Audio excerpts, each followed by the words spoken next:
Halo guys, kembali lagi di channel Yende Storyland. Di video kali ini, admin akan mendongeng sebuah film absurd berjudul Upon the Magic Road yang dirilis pada tahun 2000 kuplek. Film ini mirip kisah Adam dan Hawa, namun beda dimensi. Bagaimana keseluruhan ceritanya? Daripada penasaran, mari kita simak alur ceritanya.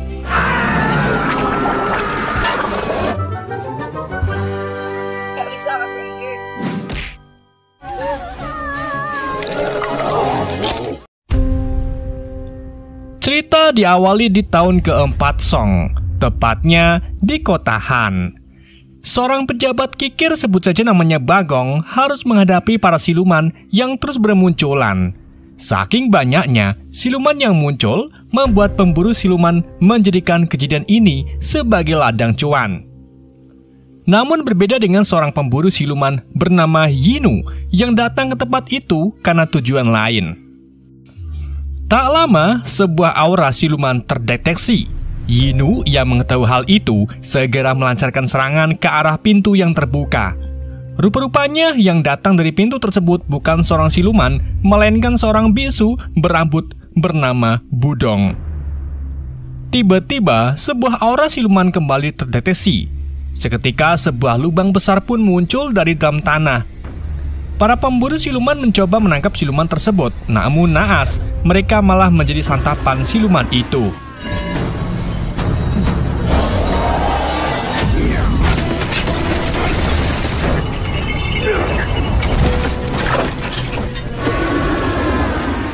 Di tengah kepanikan yang terjadi, Budong pergi ke tempat Bagong dan istrinya. Budong mengatakan bahwa istri Bagong akan selamat karena berbuat baik.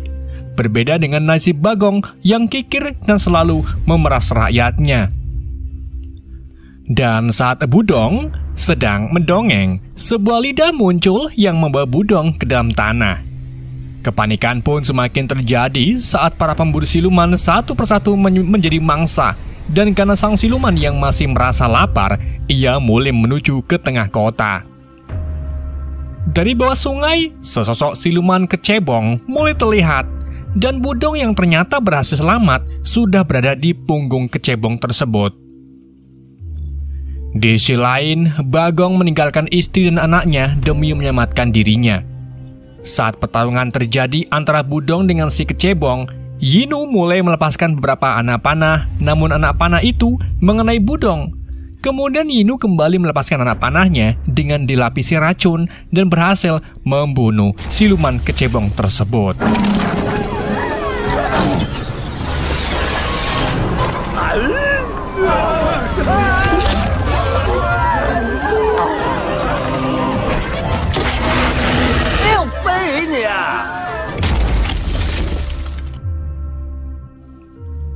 Saat Yinu ingin mengambil apa yang ia cari, Budong segera menghentikan hal tersebut. Sesaat setelah berhasil menyelamatkan Yinu, percikan darah kecebong mengenai Bagong yang membuat Bagong menjadi debu. Meski begitu, Yinu kembali melanjutkan tujuannya untuk mengambil tulang punggung siluman kecebong tersebut.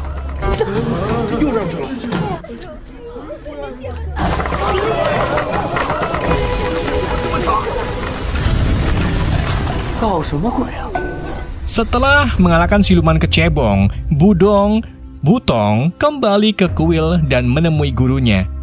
Di tempat tersebut, Butong juga melihat para bisu yang sedang melakukan ritual. Kepala bisu mendapat permintaan untuk mengabulkan keinginan seorang istri jenderal yang menginginkan anak laki-laki. Di tengah ritual berlangsung, isi pikiran istri jenderal terbaca oleh Butong, di mana istri jenderal ingin mempertahankan kedudukannya setelah mendapat anak laki-laki. Istri jenderal juga berniat membunuh selingkuhan dari jenderal. Mengetahui istri jenderal mempunyai niat jahat, Butong dan gurunya bermaksud untuk mencegah ritual tersebut. Namun kepala kuil mencegah hal itu demi mendapat cuan.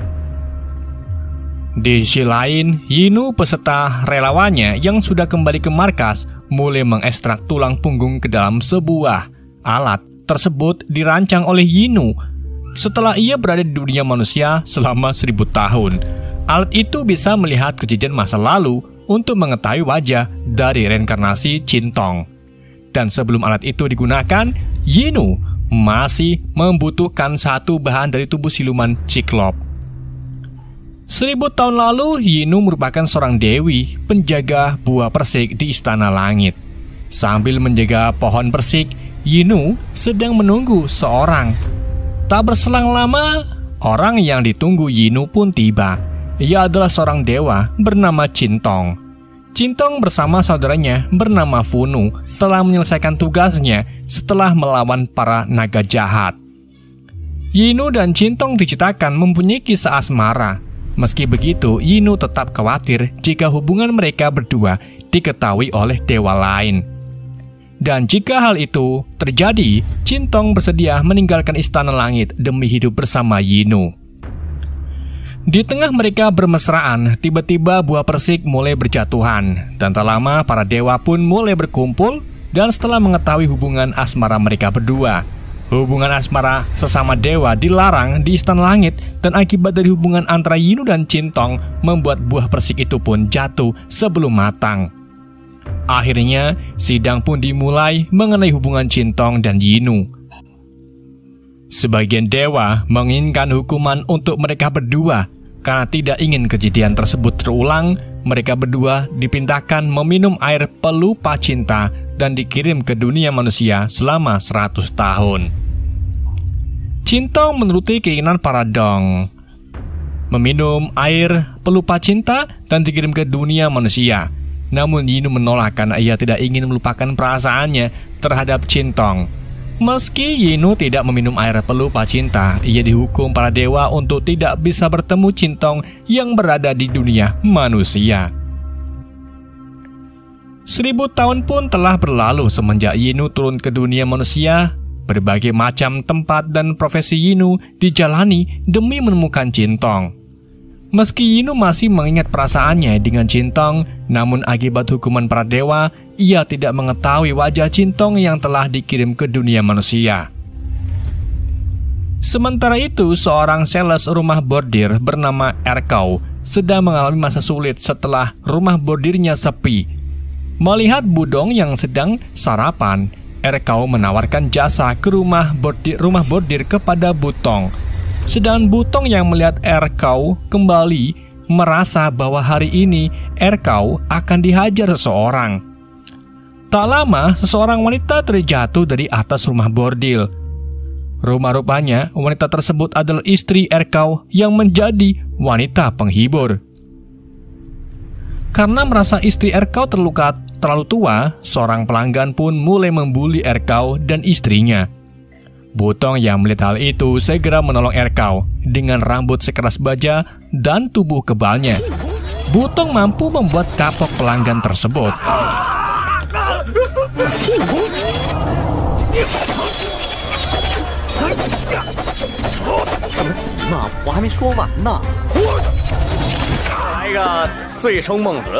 Setelah membantu Erkau, Budong kembali mayang di sebuah bar. Di sana Budong kembali bertemu Yinu. Sedang Yinu yang sedang mendem mengajak Budong untuk berlomba. Mereka berdua pun mulai terlarut hingga Yinu menceritakan penyesalannya. Yinu merasa menyesal karena selama ini ia tersisa demi mencari seseorang. Seharusnya Yinu meminum air pelupa cinta untuk mengakhiri penderitaannya. Sedang Budong yang tidak mengetahui apa yang diucapkan Yinu hanya bisa mendengarkannya. 就是为了想找个人，当年我就喝了那杯忘情水，也没找见个人。 Di malam harinya saat Budong ingin kembali ke kuil, ia melihat iring-iringan siluman lewat di depannya. Sementara itu, salah satu silumannya melihat Budong teringat kejadian masa lalu di mana Budong melawan naga jahat dan menyegelnya di kaki patung Buddha. Siluman tersebut yang masih bayi diselamatkan Budong dengan memberikan darah Budong agar siluman itu bisa keluar dari penghalang Buddha. Hal itu dibuktikan saat tubuhnya beraksi setelah melihat Budong. Beberapa saat kemudian, para siluman tiba di sebuah istana. Di sana mereka melaporkan kegagalannya untuk meracuni sang kaisar. Saat mereka mencoba memberikan sebuah racun kepada sang kaisar, tiba-tiba mereka terpental oleh aura sang kaisar. Pemimpin siluman ingin mengambil alih tubuh sang kaisar sehingga ia mampu menguasai manusia. Dan untuk menghentikan roh kaisar, membutuhkan seorang berkekuatan khusus untuk melawannya. Dan untuk menjalankan rencana selanjutnya, para siluman menjadikan bocah manusia sebagai santapannya. Di tempat lain, Budong yang ingin botak seperti Pacol mengalami kesulitan karena rambutnya yang sekeras baja. Beberapa upaya terus dilakukan untuk memotong rambut Budong. Meski Budong seorang yang tak pernah mencelakai orang lain dan selalu memburu siluman, ia mendapat cobaan dari Buddha dengan rambutnya. Sedangkan gurunya yang mendengar hal tersebut menduga bahwa Budong telah membuat Buddha marah. Seketika rambut Budong mulai beraksi. Untuk memastikan hal tersebut, pamannya mengajak Budong kepada patung Buddha. Dan saat Budong mencoba meminta maaf kepada patung Buddha tersebut berbalik seolah-olah menghindari Budong. Dan saat Budong berdoa di patung Dewi Kuan Yin, akhirnya Budong mendapat wangsit bahwa ia akan bertemu seorang wanita. Seketika Budong teringat sepotong mimpinya mengenai seorang wanita. Tak lama, ketua kuil datang setelah mengetahui beberapa patung Buddha berubah arah. Ketua suku menduga bahwa Budonglah yang melakukan hal tersebut. Oleh karena itu, Budong diusir dari dalam kuil. Beberapa bisu mencoba menghajar Budong, namun Budong mampu membalikkan serangan tersebut. Di saat yang sama, istri jenderal kembali ke kuil untuk kembali mengadakan upacara pembuatan anak. Mengetahui ada masalah yang terjadi, istri jenderal memerintahkan anak buahnya untuk mengusir Budong yang menjadi sumber masalah tersebut. Dan saat guru Budong mencoba menghadang, ia terkena papan pentung oleh salah satu prajurit yang membuatnya segelnya pecah, dan seketika guru Budong berubah menjadi kera raksasa.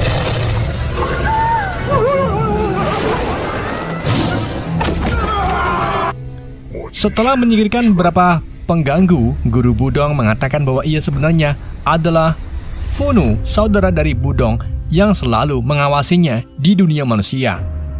Funu juga mengatakan bahwa Budong sebenarnya dewa yang berasal dari istana langit. Dan setelah mengetahui hal itu, Budong mulai teringat kenangan saat di istana langit bersama Yinu. Funu juga mengatakan bahwa Budong harus pergi ke Tiansheng untuk membasmi siluman atas perintah Dewi Kuan Yin.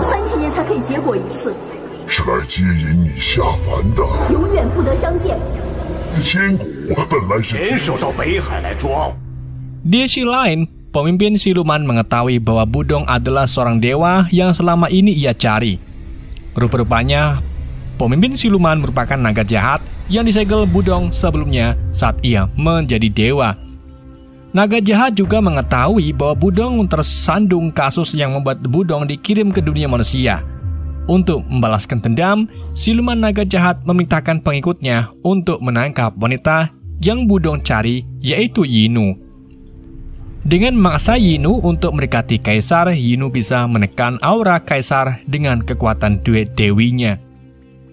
Sementara itu, Budong yang baru tiba di Tiansheng bertemu dengan sesosok siluman Ciklop yang mulai mengamuk di tengah desa. Dengan bantuan kepala desa, sebut saja namanya Ina, Budong mencoba mengalahkan siluman Ciklop tersebut. Sementara itu, Yinu yang juga mengincar bagian tubuh Ciklop ikut bergabung dalam pertarungan.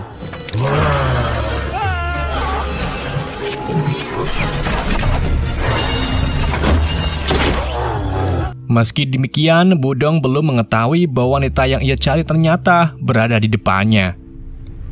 Awalnya mereka kesulitan mengalahkan siluman tersebut karena suku kulitnya yang tebal. Sampai padarnya dengan menggunakan rambut Budong sebagai senjata, mereka berhasil menembus dada siluman Ciklop tersebut. Setelah siluman Ciklop tewas, Inu mulai mencongkel mata dari siluman Ciklop tersebut. Karena merasa penasaran, Budong dan Ina pun mengikuti Yinu. Beberapa saat kemudian, alat yang selama ini Yinu buat mulai bekerja setelah menyerap mata Ciklop. Seketika, Yinu diperlihatkan kejadian masa lalu selama Yinu tinggal di dunia manusia dan saat Yinu masih berada di istana langit. Sedang Budong yang baru tiba sempat kebingungan karena apa yang ia lihat merupakan bagian mimpinya. Dan saat alat tersebut menunjukkan bahwa reinkarnasi Cuantong adalah Budong, dan Budong juga teringat kenangan masa lalunya di mana Budong adalah seorang dewa. Namun pertemuan mereka tak berlangsung lama. Saat naga jahat beserta pengikutnya muncul, pertarungan pun dimulai. Budong dan Yinu melawan naga jahat, sedangkan Ina melawan kedua pengikut naga jahat. Meski Budong dan Yinu seorang dewa, mereka berdua kehilangan kekuatan dewanya setelah tiba di dunia manusia.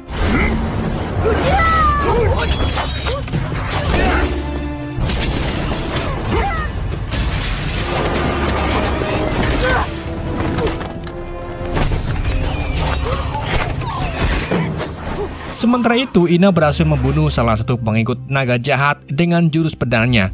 Oleh karena itu, naga jahat merubah targetnya ke Ina. Seketika, pedang yang dikendalikan oleh Ina berubah arah dan membunuh Ina dengan sekejap. Setelah berhasil membunuh Ina, naga jahat segera menangkap Budong yang sedang sekarat. Sedangkan Yinu yang terluka hanya bisa memohon untuk tidak membunuh kekasihnya. Melihat Yinu yang putus asa, naga jahat memulai rencana dengan menawarkan sebuah serangan serangga jiwa sebagai pertukaran nyawa Budong. Dengan menelan serangga tersebut, maka nyawa Yinu sepenuhnya berada di tangan naga jahat. Demi menyelamatkan Budong, Yinu pun rela menelan serangga tersebut. Beberapa hari kemudian, Yinu diperintahkan naga jahat untuk merayu sang kaisar. Sementara itu, Budong yang terluka bertemu dengan salah satu bawahan naga jahat. Untuk membalas budi, bawahan tersebut memberikan separuh jiwanya untuk bisa menyembuhkan luka yang diterita oleh Budong. Setelah Budong sembuh dari lukanya, tiba-tiba ia mendapat wangsit dari Dewi Kuan Yin. Dalam wangsit itu berisi mengenai rencana naga jahat yang bisa mendatangkan bencana di dunia manusia. Untuk mencegah hal itu, Istana Langit mencabut kutukan Budong dan mendapatkan kembali kekuatan dewanya untuk melawan naga jahat. Sebelum itu, Budong harus mendapatkan 3 hal berupa air mata orang jahat, harga diri orang pecik, dan nafas orang jatuh cinta. Perlu diingat bahwa sebelum Budong mendapat 3 hal tersebut, Budong akan menjadi manusia. Budong pun memulai mencari 3 hal dengan pergi ke tempat Erkau ditemani oleh saudaranya. Setelah bertemu Erkau, Budong segera meminta harga diri Erkau. Sedang Erkau yang mendengar hal itu sempat bingung. Erkau yang merupakan seorang mucikari sekaligus menjual istrinya sebagai wanita penghibur sudah tidak memiliki harga diri. Tak lama, istri dan anak Erkau datang. Meski kini Erkau tak mempunyai harga diri, setidaknya Erkau bisa menghidupi kedua anaknya dan menyalahkan mereka. Tiba-tiba pelanggannya menghajar Erkau sebelumnya kembali muncul. Pelanggan tersebut ingin menagih hutang kepada Erkau. Namun Erkau yang belum mempunyai uang meminta waktu kepada pelanggan tersebut. Karena Erkau yang lagi kere, akhirnya pelanggan itu pun memutuskan membawa kedua anak Erkau untuk dijual. Di lain sisi, Budong yang mendengar hal itu segera ikut campur. Dan saat si pelanggan melihat Budong, ia teringat kejadian saat ia dihajar oleh Budong. Meski begitu, ia memerintahkan anak buahnya untuk menyerang Budong. Sedang Budong yang melupakan dirinya seorang manusia mencoba melawan, namun berakhir dengan Budong yang dihajar. Dan saat Budong ingin ditusuk oleh si pelanggan, Erkau beserta kedua anaknya segera menghentikan pelanggan tersebut. Melihat keluarganya yang kesulitan, istri Erkau pun mencoba menolong. Namun naas, ia terlempar hingga tewas. Dengan penuh amarah, Erkau mencoba membalaskan dendam dan berhasil membuat si pelanggan menyerah. Akhirnya Erkau pun menemukan jati dirinya sebagai seorang laki-laki. Seketika Budong mendapat sepertiga kekuatannya, begitu juga dengan saudaranya. Dengan demikian, istri Erkau yang telah tewas membuat Erkau merasa menyesal. Erkau menyesal karena tidak memberikan kehidupan yang layak bagi keluarganya. Erkau berjanji ke kehidupan selanjutnya ia akan menjadi yang lebih baik dan Erkau pun bunuh diri. Tiba-tiba si pelanggan ikut menangis dan merasa menyesal atas perbuatannya. Ia yang merupakan seorang yatim piatu sejak lahir hanya merasa iri terhadap Erkau yang mempunyai keluarga. Si pelanggan hanya ingin menjaga anak Erkau untuk mendapat kehidupan yang lebih layak. Seketika, kekuatan Dewa Budong kembali pulih 2/3.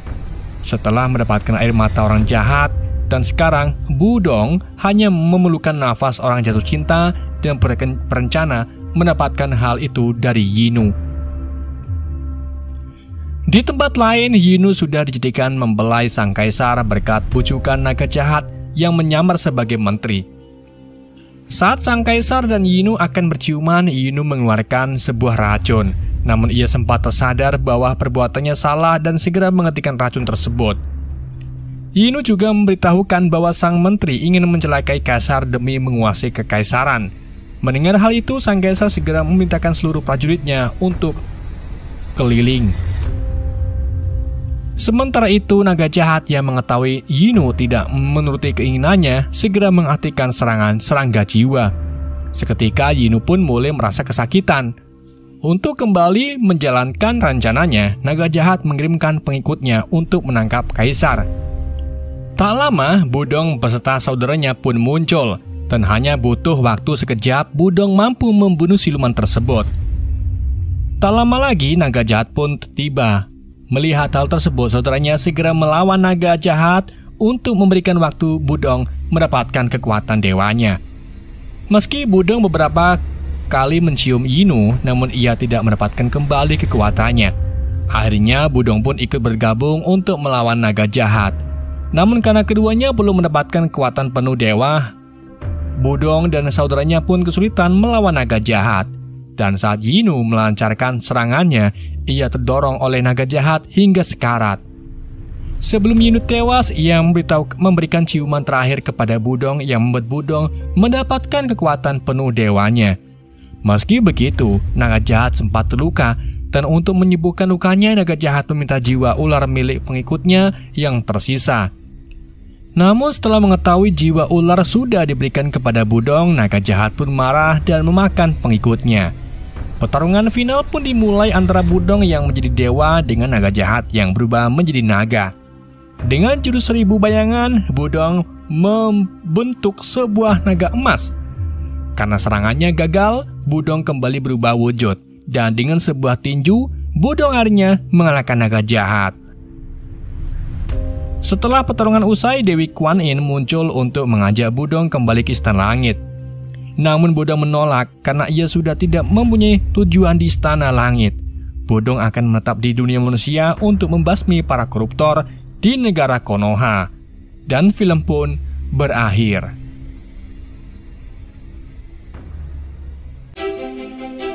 Oke guys, itulah alur film Upon the Magic Road. Semoga kalian terhibur dengan alur cerita yang saya buatkan.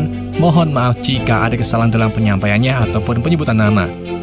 Sekian dari YND, sampai jumpa di video berikutnya.